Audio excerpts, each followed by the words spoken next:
Graça e paz, irmãos.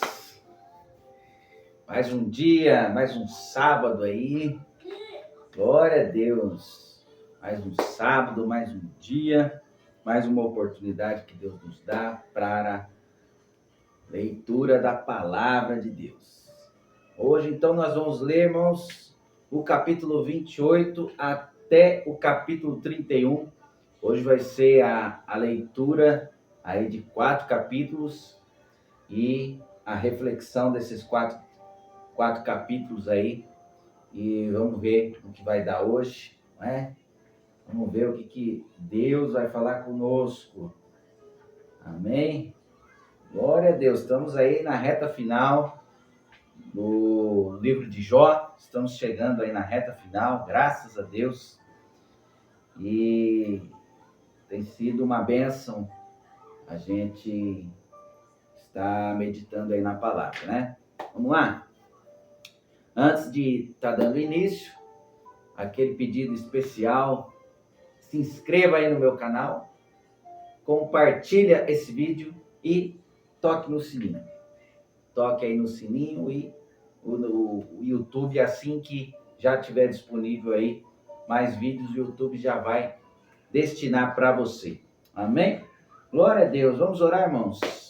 Pai, no nome de Jesus, obrigado, Senhor, por esse dia, por essa oportunidade de estarmos lendo a Tua palavra. Peço a Ti, Senhor, nos dê inspiração, nos dê sabedoria, abra os nossos ouvidos e os nossos olhos, Senhor, em nome de Jesus, nossos olhos espirituais, nossos olhos, Senhor, do nosso entendimento, meu Pai, para que nós venhamos a compreender, Senhor, a Tua palavra, para que nós venhamos a receber, meu Deus, a essência que há na Tua palavra. Em nome de Jesus. Em nome de Jesus. Amém? Glória a Deus. Vamos lá, irmãos. No capítulo 28 de Jó, nós já vamos estar dando início de um hino. Nós vamos estar dando início a uma canção que Jó vai escrever no capítulo 28, um hino à sabedoria de Deus. E vai ser legal esse capítulo porque ele vai contar sobre a grandeza de Deus, sobre a sabedoria de Deus, sobre as obras das mãos do Criador. É interessante esse capítulo. Vamos ler, vamos meditar, vamos ver o que o Espírito Santo tem para nós hoje. Glória a Deus. Vamos lá, irmãos. No verso 1, diz assim: as pessoas sabem de onde extrai a prata e onde refinar o ouro. As pessoas sabem de onde extrair a prata e onde refinar o ouro. Sabem de onde tirar o ferro da terra e como separar o cobre da rocha. Sabem fazer brilhar luz na escuridão e procurar minério nas regiões mais distantes em meio às trevas profundas. Cavam entradas para minas em lugares onde ninguém vive. Descem por meio de cordas, balançando de um lado para o outro. O alimento cresce na superfície, mas abaixo dela a terra é derretida como que por fogo. Ali as rochas contêm safiras e no pó se encontra ouro. São tesouros que nenhuma ave de rapina consegue enxergar, nem o olho do falcão pode ver, porque são minérios que estão escondidos na terra. Nenhum animal selvagem pisou nessas riquezas. Está falando das riquezas que Deus escondeu na terra, o ouro, a prata. Está falando também, né, aqui das safiras que escondeu nas rochas, né, essa pedra preciosa chamada safira. É igual o diamante também ele é escondido na rocha. Aleluia! Nenhum animal selvagem pisou nessas riquezas. Nenhum leão pôs a pata sobre elas. As pessoas sabem como despedaçar as rochas mais duras e como revirar até as raízes dos montes. Abrem túneis nas rochas e encontram pedras preciosas. Represam a água dos ribeiros e trazem à luz tesouros ocultos. Aqui, nesse princípio aqui, Jó já está abordando a sabedoria do homem, aquilo que a sabedoria do homem pode fazer no meio da criação de Deus, no meio que Deus criou. No versículo 12, vamos começar. Mas onde se pode encontrar a sabedoria? Já começa o questionamento de Jó em relação à sabedoria de Deus. Onde se pode achar o entendimento? Ninguém sabe onde encontrá-la, pois ela não se acha entre os vivos. Não está aqui, diz o abismo, nem aqui, diz o mar. Não se pode comprá-la com ouro, nem adquiri-la com prata. Quer dizer, então, que a sabedoria que vem de Deus, o entendimento que vem do Senhor, ouro e prata não pode comprar. Não há dinheiro que possa fazer um homem e uma mulher ter sabedoria e entendimento. Porque a sabedoria e o entendimento vale mais que todo o ouro de Ofir, mais que o ônix precioso e a safira. A sabedoria é mais valiosa que o ouro e cristal. Não se pode comprá-la com joias de ouro fino. Coral e jaspe não se comparam a ela. O preço da sabedoria ultrapassa os dos rubis. Não se pode trocá-la pelo precioso topázio da Etiópia. Ela vale mais que o ouro puríssimo. Onde, afinal, está a sabedoria? Onde está o entendimento? Está escondido. Ele faz a pergunta e ele mesmo tem a resposta. Ele mesmo responde ela. Está escondida dos olhos de toda a humanidade. Nem mesmo as aves do céu conseguem descobri-la. A destruição e a morte dizem: ouvimos apenas rumores de onde encontrá-la. Olha o versículo 23. Ele fala: somente Deus conhece o caminho para a sabedoria. Ele sabe onde encontrá-la, pois ele enxerga toda a terra, vê tudo o que há debaixo do céu. E uma coisa que eu aprendo aqui, irmãos, que Jó, ele tinha a total certeza e convicção de que somente Deus poderia fazê-lo chegar a tal sabedoria. É bom a gente ouvir conselhos de pessoas mais velhas, é muito bom. Mas existe um conselho que Deus tem para nós, que esse conselho o homem não pode dar. Esta sabedoria o homem não pode dar. Existe uma sabedoria que só o Senhor pode dar. E essa sabedoria é justamente para nós cumprirmos o propósito dele. Esse entendimento é justamente para nós cumprirmos o entendimento dele. Cumprirmos o entendimento. Este entendimento é justamente para nós cumprir o propósito que Deus tem em nossas vidas. Glória a Deus.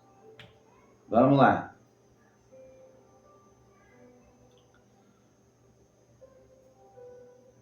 Determina a força dos ventos e o volume das águas, fez as leis para controlar a chuva e definiu o caminho dos relâmpagos. Então viu a sabedoria e a avaliou. Em seu lugar a pôs e cuidadosamente a examinou. É isto que ele diz a toda a humanidade: o temor do Senhor. Olha o que Deus diz para toda a humanidade. O temor do Senhor. O temor do Senhor é a verdadeira sabedoria. Afastar-se do mal é o verdadeiro entendimento. Olha isso. O temor do Senhor, você temer a Deus, é a verdadeira sabedoria. E o verdadeiro entendimento que vem do Senhor simplesmente é o se afastar do mal. Submetam-se debaixo da potente mão do Senhor para que a seu tempo vos exalte. Aleluia. Submeter, lá no livro de 1 Pedro fala, submetam-se a Deus debaixo da potente mão do Senhor para que a seu tempo vos exalte. O que é submeter-se? Submeter-se, estar submisso a uma missão, ou fala de honra, né? Fala dessa sabedoria de você reconhecê-lo como Senhor. Então, submeter-se fala de obediência, fala de renúncia, debaixo da potente mão do Senhor, para que a seu tempo vos exalte. Só é exaltado aquele que é humilhado. Só é honrado aquele que passa pela desonra. Amém? Vamos lá no capítulo 29. Jó fala das bênçãos do passado. Ele traz à memória dele aquilo que o Senhor fez por ele. Isso é bom, isso nos traz esperança. Quando nós olhamos para trás e conseguimos ter essa capacidade de reconhecer as maravilhas que Deus já fez por nós, isso nos serve de combustível. Isso alimenta a nossa fé, a nossa esperança de que esse momento, esse processo vai chegar ao fim, vai acabar e logo, logo a novidade de Deus vai chegar em nossas vidas. Capítulo 29, Jó continua a falar. Tenho saudade dos tempos que passaram, dos dias em que Deus cuidava de mim. Ele iluminava o caminho à minha frente e eu andava em segurança em meio à escuridão. Na flor de minha idade, a amizade de Deus estava presente em meu lar. Olha que interessante que Jó, ele tinha um relacionamento íntimo com Deus dentro da sua casa. Ele era amigo de Deus. Ele desfrutava da amizade de Deus dentro do seu lar. E é isso que nós precisamos fazer nos dias de hoje. Nós precisamos ter Deus como nosso amigo e ter esse amigo dentro do nosso lar. Convide Deus para morar no seu lar. Convide Deus para estar aí na sua casa. E tenha um relacionamento com Ele a ponto de se tornar uma amizade. Porque quando isso acontecer, você terá dias felizes. Dias felizes. No seu lar, no seu trabalho, com a sua família, dias felizes, porque a amizade de Deus nos oferece muitas coisas, principalmente a sabedoria e o entendimento. Versículo 5, o Todo-Poderoso ainda estava comigo e eu tinha meus filhos ao redor. Meus pés eram lavados em leite. Olha isso, o pé dele. Olha onde ele lavava o pé dele. Olha o luxo em que ele tinha. Ele tinha um privilégio. Lavava os meus pés no leite. Em ribeiros de azeite corriam das rochas para mim. Fala de prosperidade. E outra, azeite escorrendo da rocha. Fala de uma prosperidade que vinha do Senhor sobre a vida dele. Porque Jesus Cristo, Ele é a pedra que os construtores rejeitaram. Jesus Cristo é a rocha. Jesus Cristo, Ele é a rocha. E o azeite que escorria da rocha fala de uma prosperidade que vinha do Senhor. Jó, ele já era um homem próspero e a prosperidade vinha do Senhor sobre a vida dele. É essa prosperidade que ele está recordando. Naquele tempo eu ia até a porta da cidade, tomava meu lugar entre os líderes. Então a Bíblia está deixando bem claro, e o próprio Jó relatando, dando seu testemunho, que ele era um homem de autoridade, ele era líder. Os jovens abriam caminho ao me ver. Fala de um homem respeitado. Jó, ele era respeitado. Até os idosos se punham em pé. Fala de respeito. As autoridades se calavam e colocavam a mão sobre a boca. Os mais altos oficiais da cidade faziam silêncio e refreavam a língua em sinal de respeito. Versículo 11. Todos que me ouviam me elogiavam. Todos que me viam falavam bem de mim, pois eu auxiliava os pobres que pediam ajuda e os órfãos que precisavam de socorro. Olha isso. Ele cumpria ali o papel da igreja do Senhor Jesus na terra. Auxiliar os pobres cuidar dos órfãos. Os que estavam à beira da morte me abençoavam. Eu trazia alegria ao coração das viúvas. Ele era um homem que dava bons conselhos, era honesto em tudo que fazia. A retidão me cobria como manto e a justiça eu usava como turbante. Servia de olhos para os cegos e de pés para os aleijados. Ele está falando aqui que ele era provisão. O real significado da prosperidade, da riqueza que vem de Deus é para nós sermos provisão para quem não tem. Provisão para quem não tem. Servia de olhos para os cegos, de pés para os aleijados, era um pai para os pobres e defendia a causa dos estrangeiros. Servia que a lei de Deus estava implantada no coração de Jó. Estava plantada no coração do Jó. Meu Deus, a lei de Deus precisa estar plantada no nosso coração. Só assim que nós vamos conseguir manifestar o reino dele aqui na terra. Quebrava as mandíbulas dos ímpios e de seus dentes resgatava as vítimas.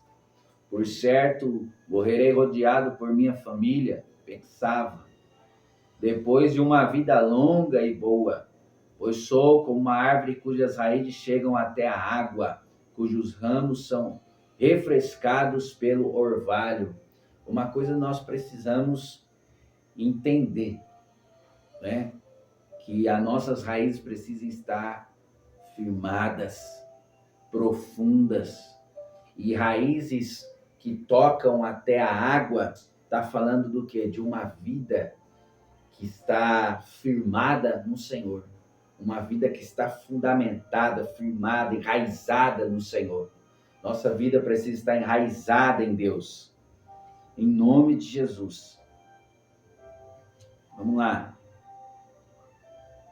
Recebo sempre novas honras e minha força vive renovada. Todos escutavam meus conselhos, ficavam em silêncio e esperavam que eu falasse. Por que Jó ele era um homem sábio e respeitado por isso? Porque ele temia Deus e se afastava do mal.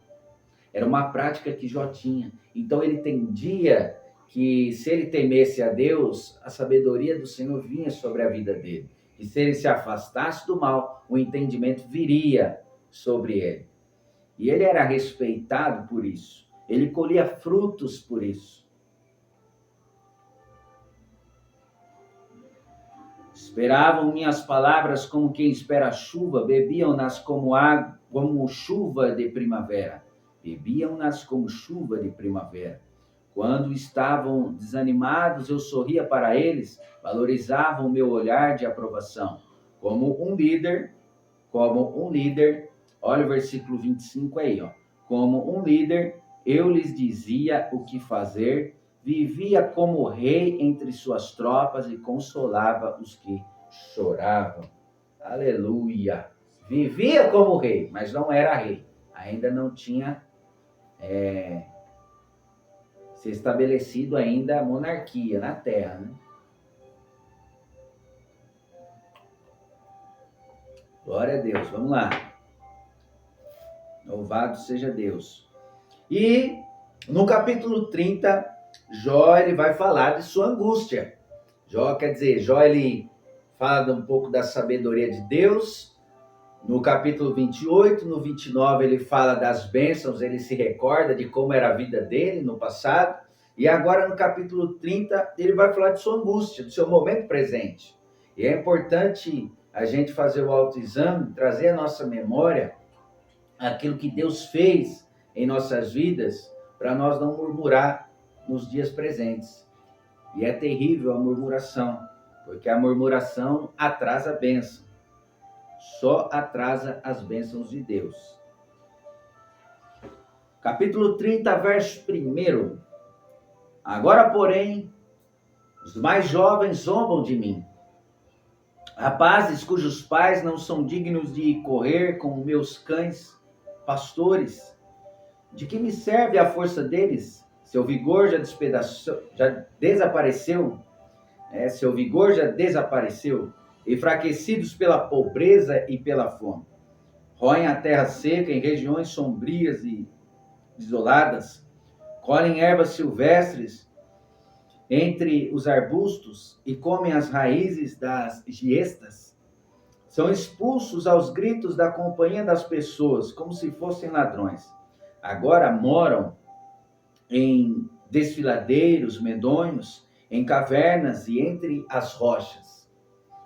Uivam como animais no meio dos arbustos e ajuntam-se debaixo dos espinheiros.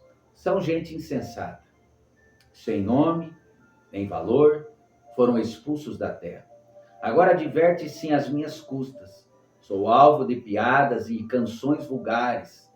Desprezam-me e ficam longe de mim, só se aproximam para cuspir em meu rosto.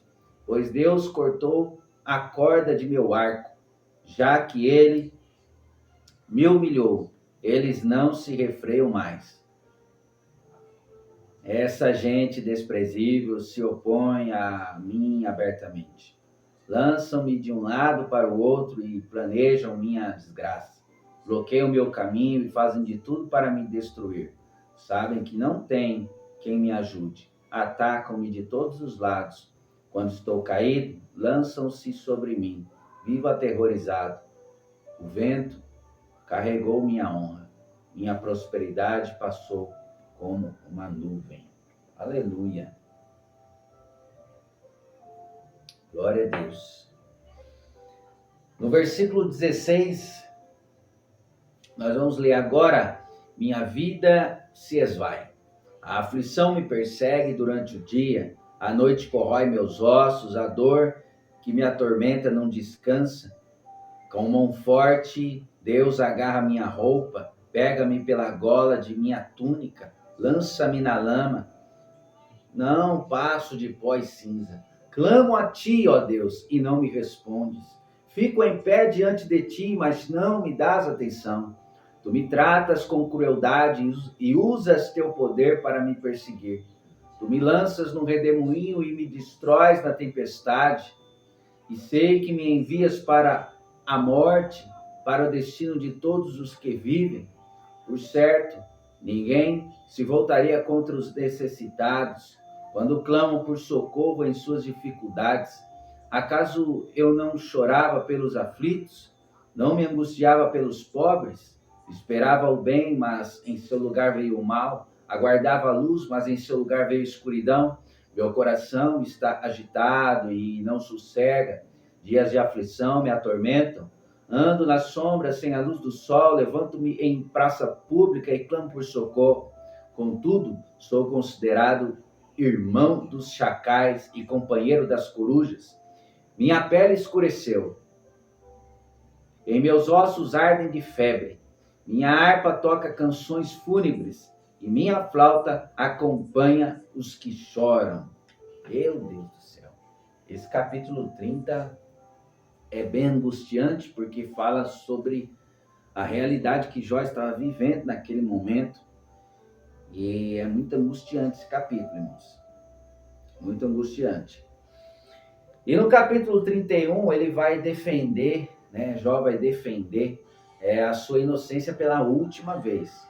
Já não aguenta mais se defender, né?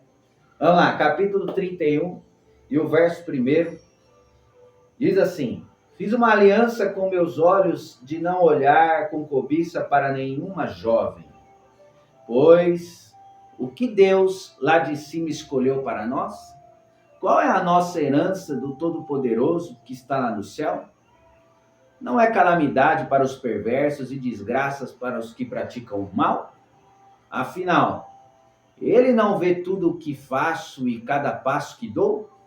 Se minha conduta foi falsa e se procurei enganar alguém, que Deus me pese numa balança justa, pois conhecerá minha integridade. Se me desviei de seu caminho, se meu coração cobiçou o que os olhos viram, ou se sou culpado de algum outro pecado, que outros comam o que semeei, que minhas plantações sejam arrancadas pela raiz.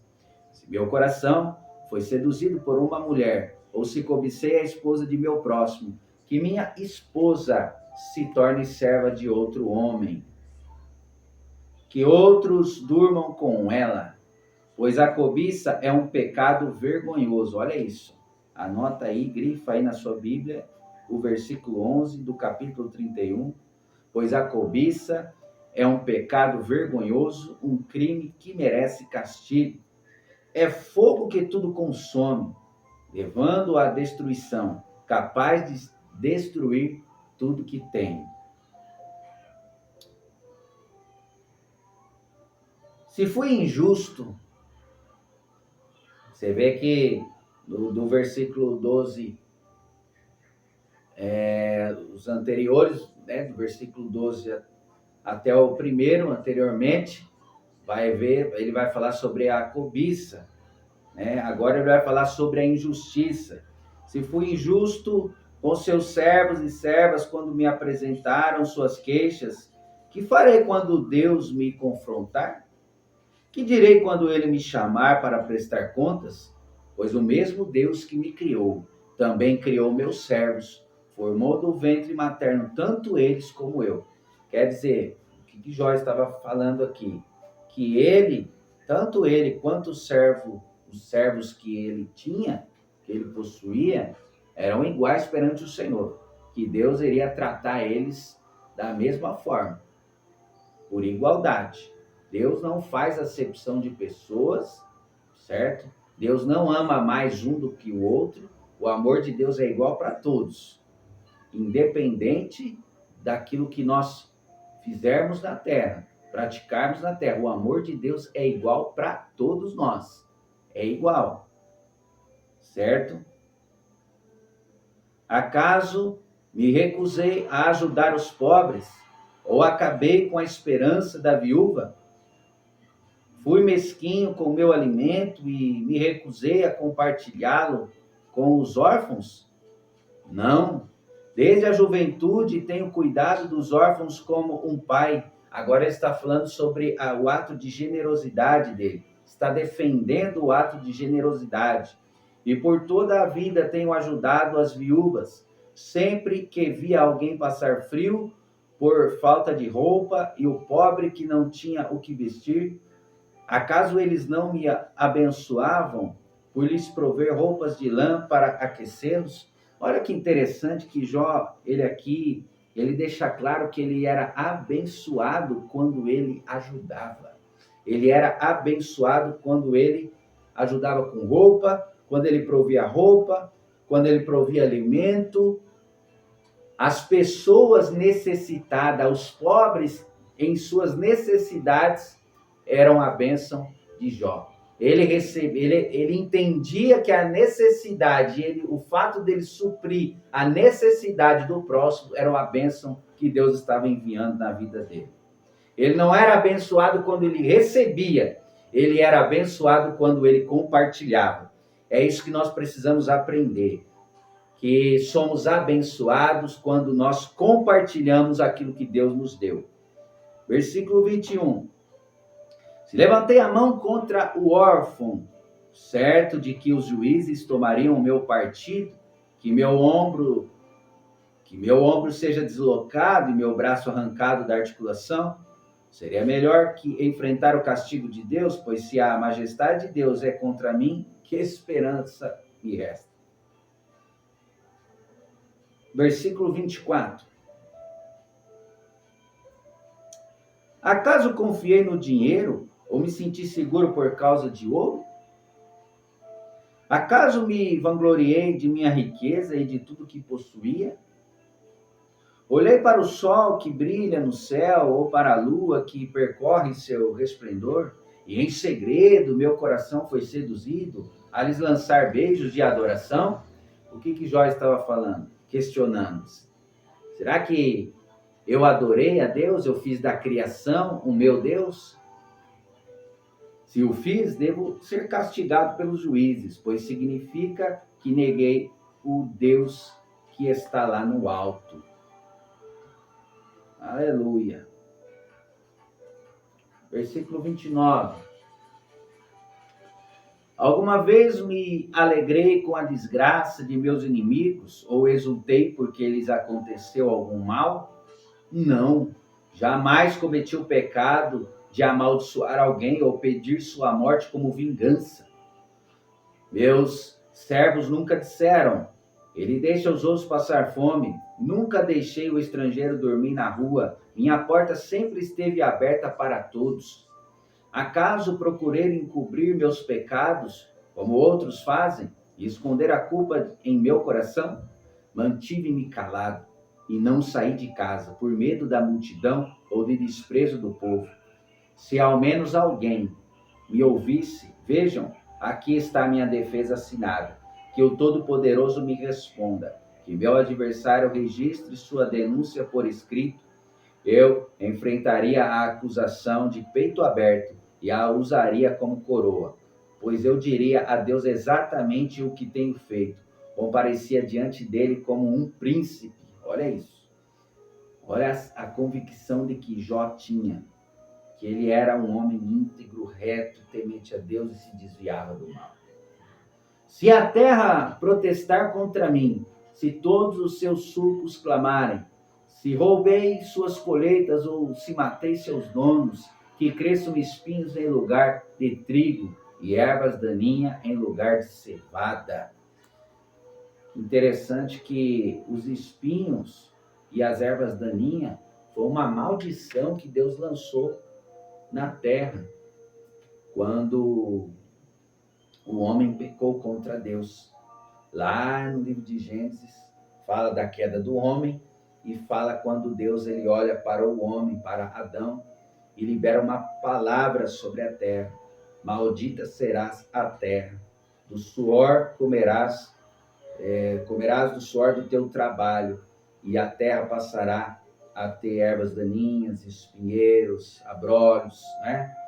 E então foi uma maldição que Deus lançou sobre a terra por causa da desobediência do homem.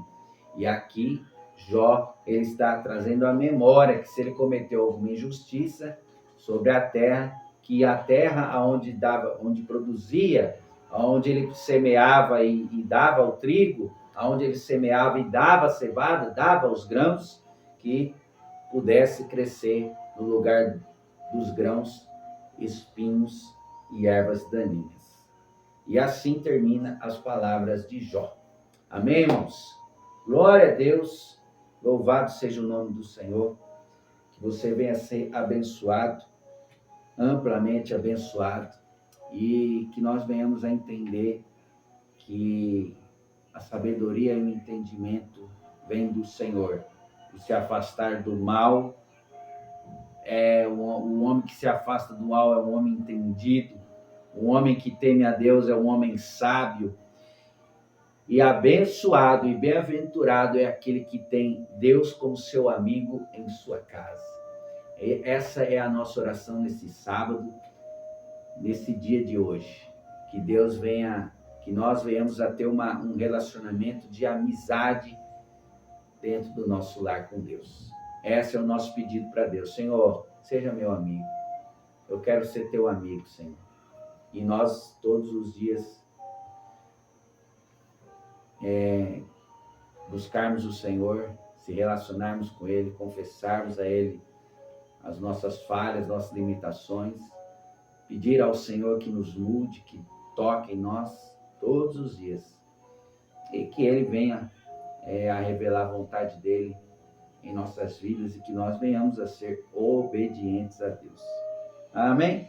Glória a Deus, irmãos. Amanhã nós vamos ler aí o capítulo 32, nós vamos ver ainda o discurso dos amigos de Jó, e estamos encerrando aí nos próximos 3 dias, nós encerra aí o livro de Jó, e a partir já de quarta-feira nós retornamos para o livro de Gênesis. Estamos acabando aí o livro de Jó, com a graça de Deus, com o poder de Deus. É isso aí. Irmãos, que Deus te abençoe, que a palavra de Deus venha ser viva no teu coração, que a palavra de Deus venha ter poder e eficácia em tua vida, em nome de Jesus. Se inscreva aí no meu canal, compartilhe esse vídeo e Deus te abençoe em nome de Jesus.